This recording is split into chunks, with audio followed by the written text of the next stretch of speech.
So the final season of Stranger Things just ended, and it's left the whole world saying one thing. That's it.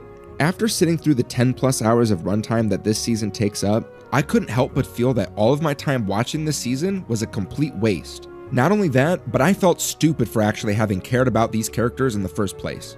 And I'm honestly left really frustrated that the writers were so afraid to do anything interesting or challenging with this final season, that they settled for making the most generic, bland, soap opera-esque season of this show yet, choosing to go out with a pathetic whimper instead of a genuine bang, as the show once did. So, let's talk about it. Spoilers, of course. No, God! No, God, please, no! No! No! So, first and foremost, I honestly wouldn't care about this show's ending, and probably would have fallen off this show a long time ago if it weren't for one simple fact. That first season of Stranger Things is one of the greatest seasons of television I have ever seen. The writing is just so tight. Every single character has a function in the story in regards to how they react to the strange occurrences and missing persons in the town of Hawkins. It's genuinely creepy when it needs to be, and tons of fun when it wants to be. There's plenty of dramatic moments, but it all feels earned and natural, far from the aimless melodrama that is rampant throughout the last season. And most importantly, the mystery elements give you just enough to get you intrigued, but much is left to the imagination. We don't know much at all about the origin and extent of Eleven's powers, the Demogorgon, and the Upside Down. But that's what made all these aspects so interesting and scary.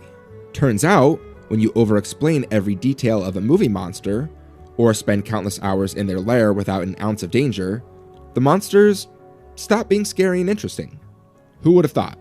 But now, fast forward a decade later from the release of that original season, and the show has not only lost all of that original magic and tight writing, but it's since become basically a parody of itself. Starting with season 4 in particular, most main characters no longer served any function in the story.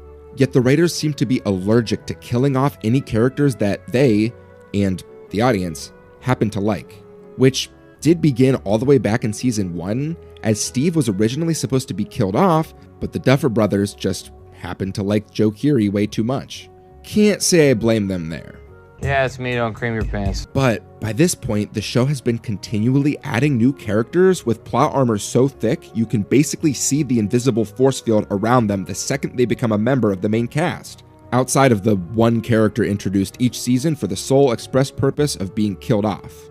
Even the most likable killed characters, like Eddie Munson, really were a detriment to the show as they took up valuable screen time and impactful moments that could have belonged to the actual main cast that we've already spent multiple seasons with. Imagine if this heroic sacrifice moment belonged to Steve or even Dustin. This would have been incredibly impactful and surprising because despite how impactful Eddie's death was, we all saw it coming from a mile away. But now, in the final season, all bets are off, right? No longer do you have to keep these characters alive for fear that Netflix viewers will unsubscribe and avoid tuning into the next season if their favorite character, Steve Harrington, dies. This is the final season. There will be no more Stranger Things after this, so the stakes have never been higher. Right?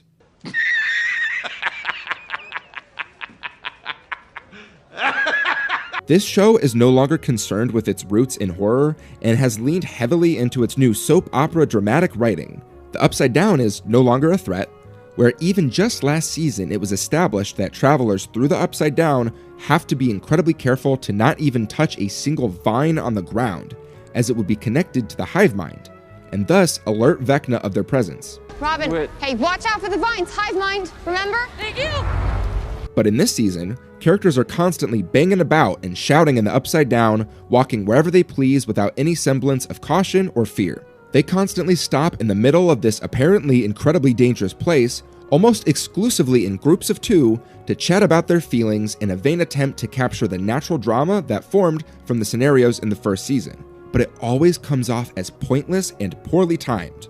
In order to feel a satisfying release of tension, there must first be actual tension. Yet, there is little to none throughout the entire season, as characters are never in any genuine danger, even in these places that should be very dangerous.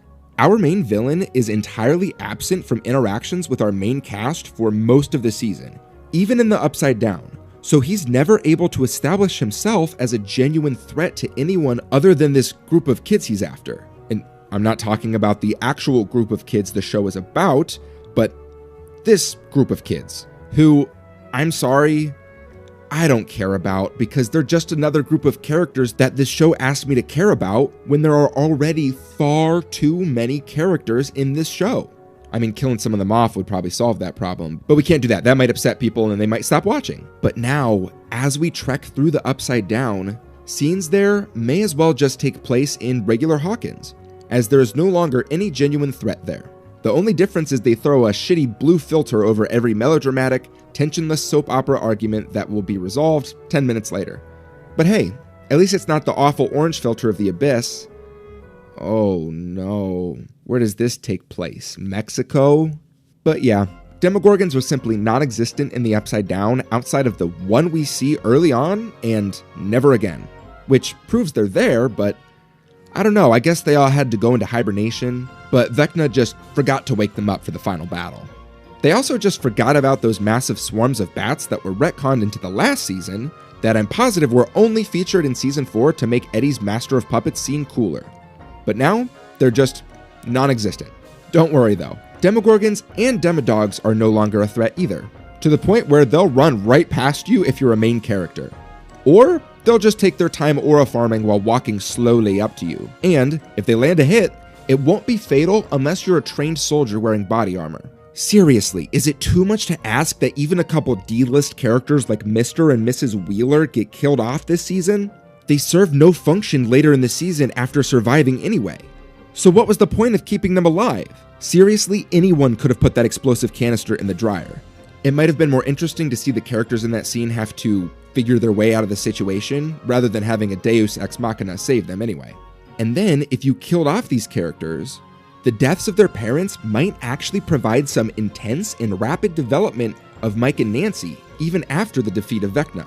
The bond between the Wheeler siblings would simultaneously be challenged and strengthened by such a tragedy, which would give a solid spark of motivation to defeat Vecna for not just them, but also the 4 main kids who grew up playing D&D in the Wheeler's basement. To me, even these minor character deaths sound like they would build some actual decent tension that would last the entire length of the season. I don't know. If the show isn't gonna be season 3 levels of fun anymore, like fighting giant flesh monsters in a neon lit mall with fireworks, the least you can do is pretend there are stakes, when all the advertising for the season has really been leaning into all the big epic moments that are genuinely all style and no substance. Yeah, the Mind Flayer's true physical form is cool looking, but if it doesn't do anything of value and is defeated in a matter of 5 minutes without much thought, then what's the point of even resurrecting it? You can't have this big epic introduction and then do nothing with it. What's even the point of any of this, really? It would seem that this season just wants to waste your time. It's no secret that each season has gotten longer and longer, with seemingly less and less cut out that probably should have been. I'm looking at you, California plotline from season 4, and we're now at the point where this season will take up 10 plus hours of your life with phony drama and big moments that leave no genuine impact on the story. Also, the quote-unquote emotional moments can be chomped into TikTok clips with slowed and reverbed indie pop songs layered over them, while Bring Me the Horizon's Giga Chad song is placed over that epic Demogorgon scene.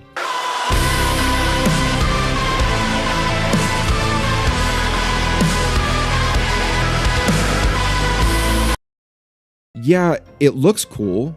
Yeah, it's all one take.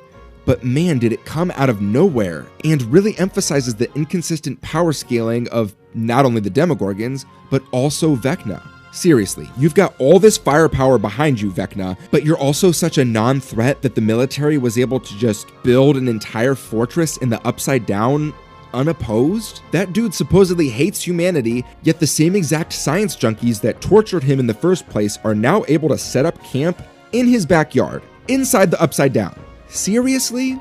But I'll talk about how sad and pathetic Vecna is later. For now, I've got to talk about those emotional TikTok scenes. Do you accept my proposal? Almost every dramatic scene feels out of place this season, with characters frequently pausing what they're doing to stop and talk about their feelings for scenes that stretch on way longer than they should, with no regard to the fact that they should be in danger in those locations. The fight between Dustin and Steve feels really out of character for both of them. A little more justified for Dustin because he's grieving the loss of Eddie, but Steve is very much uncharacteristically an asshole to him, just so we can experience one of the most lazy ways of revealing a secret room to the audience, by having two arguing, wrestling characters bust into it by mistake. Seriously, I cringed so hard when this happened. This whole fight only happened so our characters could discover this room, as the tension is immediately resolved and Dustin and Steve are good again in the next scene, which amounts to nothing in the grand scheme of the story.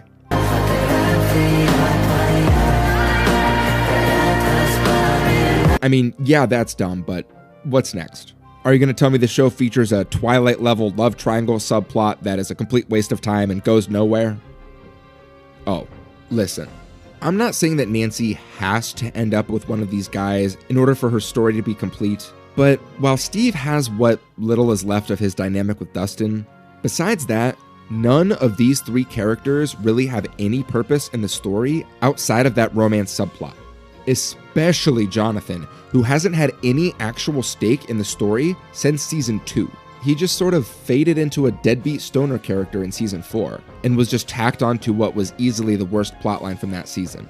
And at this point, his only function is to take part in dick measuring competitions with Steve in order to try and prove himself to his girl, which all amounts to nothing anyway. Remember when Jonathan was an integral character to the story because he was a young man who was trying to grieve and move on from the loss of his brother, but his mom wouldn't let him because she believed he was still alive? Remember how impactful those scenes between him and Will were in the first 2 seasons? Yet now, he and Will don't ever have a notable conversation in this season. Man, how far the show has fallen.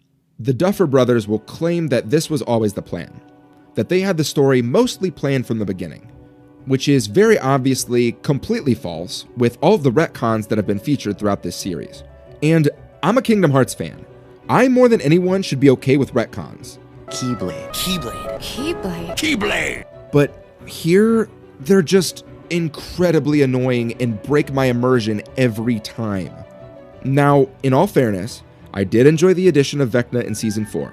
I think it was an all-around good idea to include a human-ish main villain to be a foil to Eleven. This is the guy that you're building up to be the final boss of the series, who has allegedly been there in the Upside Down this entire time. The problem you run into here is finding a proper way to utilize him. It was incredibly clear that Vecna was not always the plan in season 1, which is a very simple monster flick with one monster and no hint to any others. But as we go on, and we are given far too many details about our villain and the Upside Down to the point that the mystery and magic is completely stripped away, the final season makes the claim that apparently this massive floor-to-ceiling wall has been surrounding the Upside Down at the edge of Hawkins this entire time, and we're supposed to just accept that. And that every season has been contributing to this villain's master plan to the point of it being massively convoluted. The first season was no longer a chance encounter between Eleven, via these weird science freaks, experimenting with things that they definitely didn't understand and accidentally tapped into another universe. No. This was always the plan. And here it is. Okay, so Vecna wants to kidnap kids, but not a lot of them yet. Later he's going to need 12 of them, but right now he's just going to use the Demogorgon to mindlessly kill a few people for no reason, but he's going to keep Will alive and infect him with his powers so he can use them to spread the tunnels of the hive mind all over Hawkins because Vecna couldn't do that himself for some reason. And then he flays a bunch of people and builds a big fleshy mind flayer monster, but that's not really part of the master plan, but it is kind of a side quest, I guess. But then he can really begin his master plan, and he's going to need 4 sacrifices. No, not the people he killed before, like Barb, but new ones who are vulnerable. So he's going to kill them via entering their minds and fucking them up telepathically, and then he's going to crack all their bones in half. And now he's succeeded, and he opened the massive rift between realms, and he won, or except...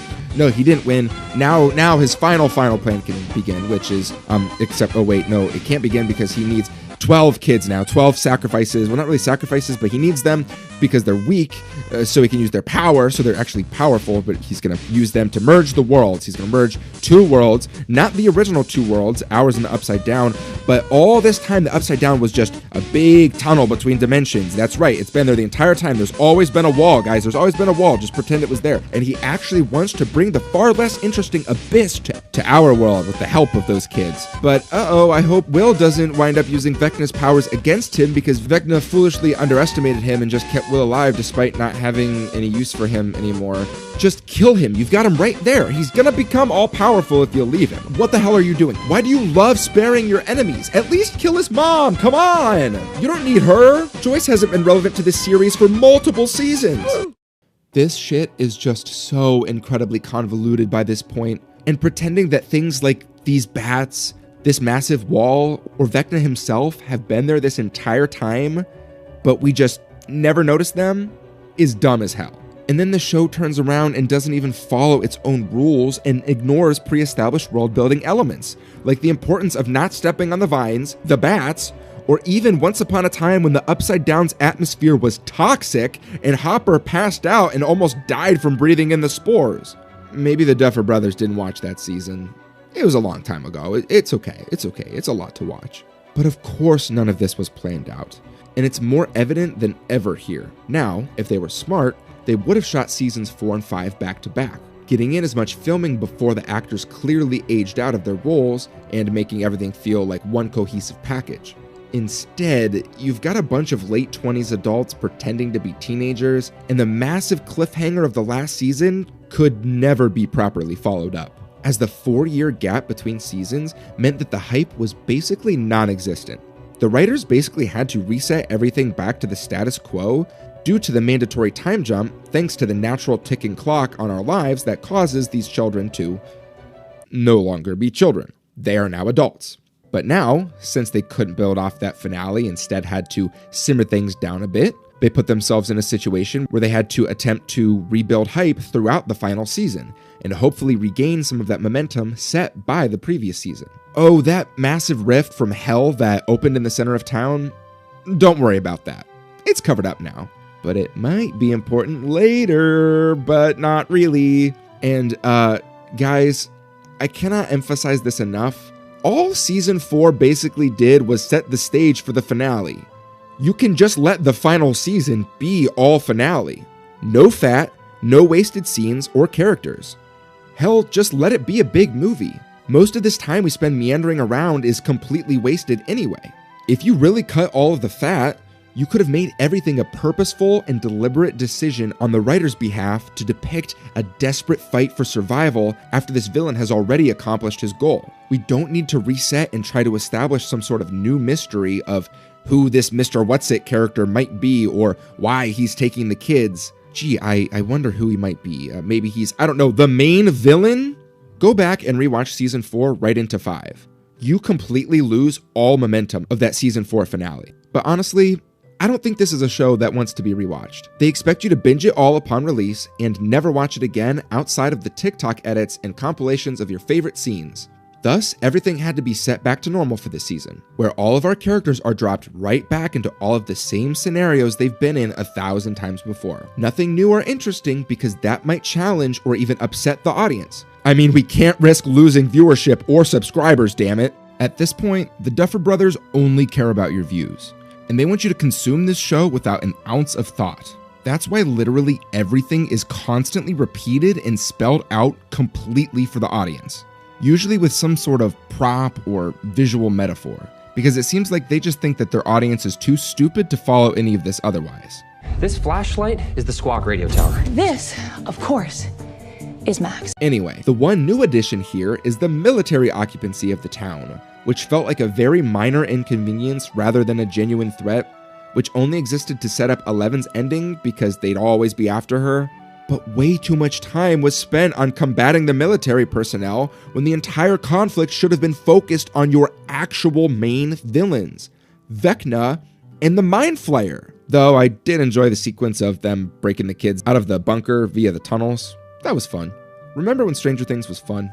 But my main point is there's just too much shit in this show and not enough focus. Too many characters, too many plot lines that go nowhere.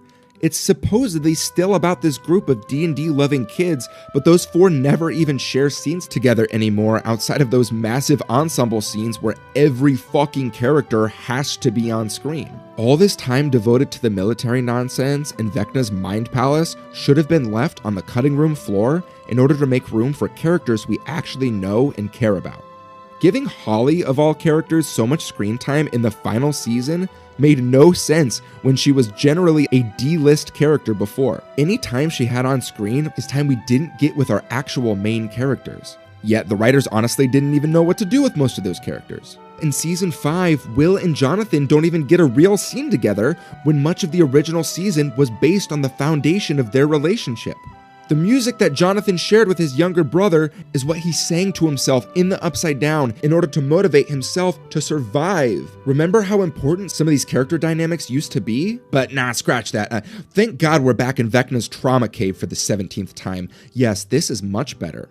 Now, I suppose if I'm being generous, Will and Jonathan technically did have one scene together. Listen, I'm not gonna harp on this. This scene sucks. It completely drains the momentum from the hype that was being built up just a moment before, leading into the final battle, and it just doesn't work. I don't hate this scene because I'm homophobic. I love Robin, and nobody had an issue with her coming out scene because it fit naturally into the story based on where her and Steve were in that moment. It felt sincere and kinda awkward, which was realistic. It was great. But this scene feels incredibly forced and unearned.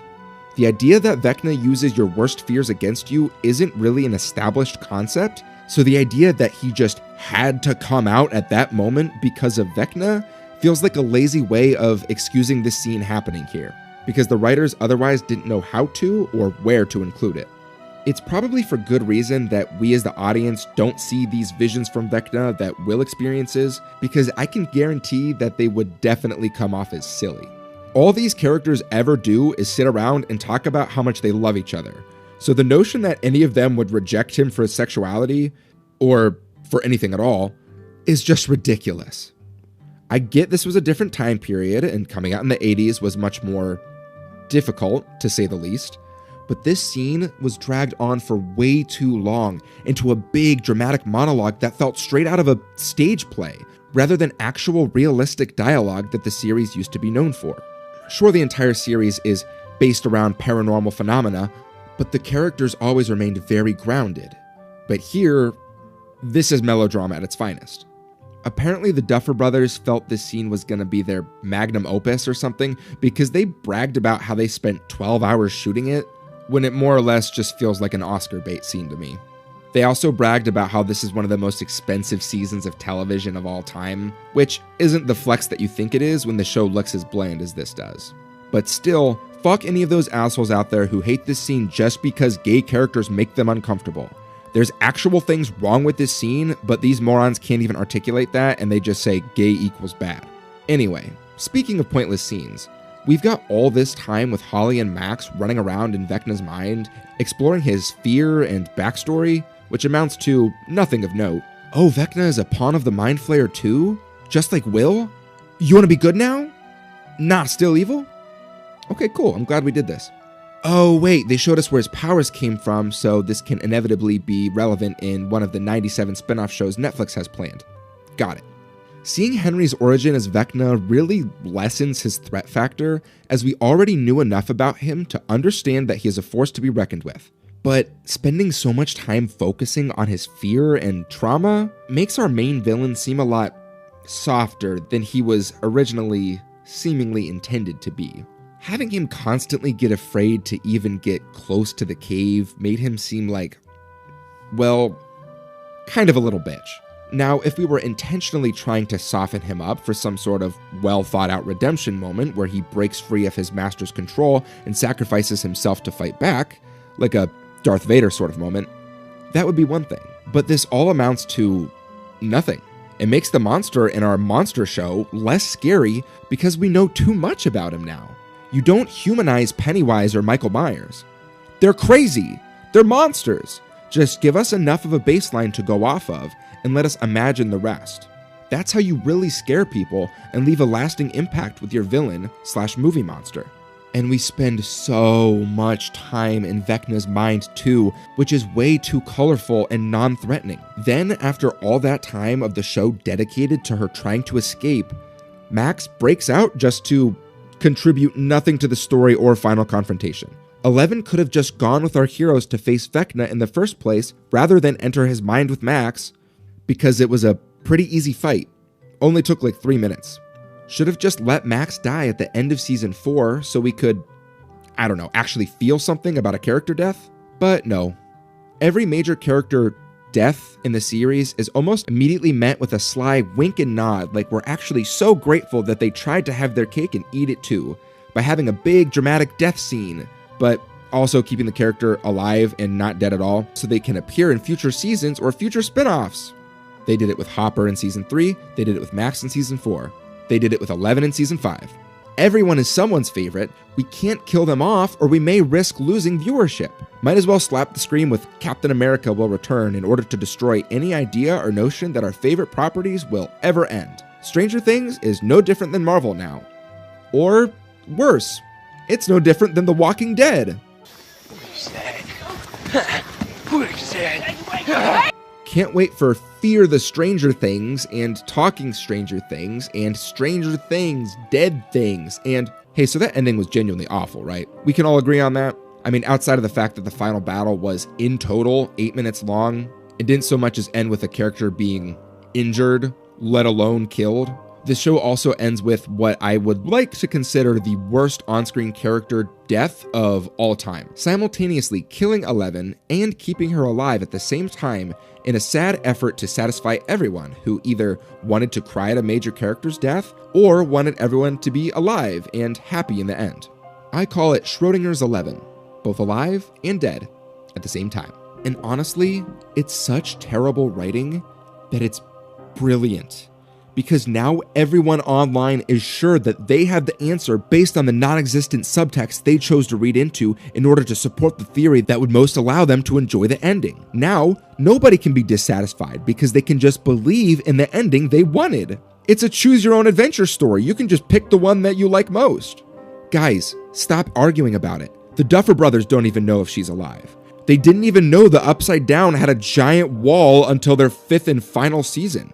They didn't want to make anything challenging while also pretending to have emotional and impactful scenes. It's genuinely genius how intentionally stupid they're being because it obviously worked. People are talking about it. This season opened to peak streaming numbers on Netflix, managed to sell out countless theaters with their showings of the finale, and they are already approved for multiple spin-offs while doing nothing remotely new or challenging with this series for years. All built on the foundation of a single season of television that simultaneously felt perfectly nostalgic and familiar while also feeling like something we've never seen before. It was brilliant.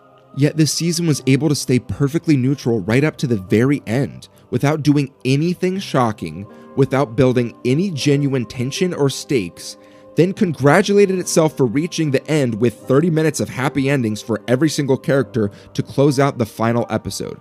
Yet nearly every character in this season didn't really do anything of note in order to actually make those endings feel truly earned. But I must admit, I did get emotional during the finale of this show. Not because any of the emotional beats actually landed successfully. Oh no, they're killing that one girl.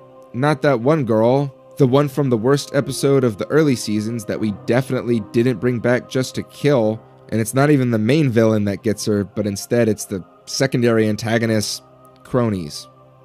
Awesome. But I was emotional during the finale because it insisted on reminding me of the beginning through constant flashbacks. Flashbacks to an incredibly nostalgic time. Not the nostalgia of the 80s setting, but of 2016 when this show took the world by storm. It was everywhere, and for good reason. It was a new, fresh thing that basically came out of nowhere, with no connection to any previously existing property that everyone got into solely because of how well written, suspenseful, and fun it was. At first, I was admittedly very annoyed by how much I heard about this show, but I finally did wind up breaking down and watching it, and yeah, it just caught me at the right time. And I loved it.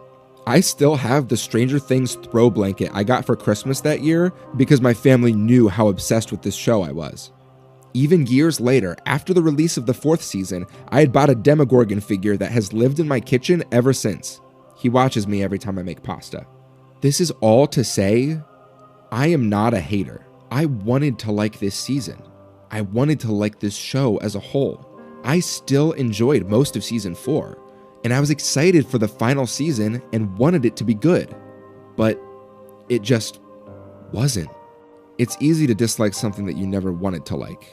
It's a lot harder to dislike something you once loved.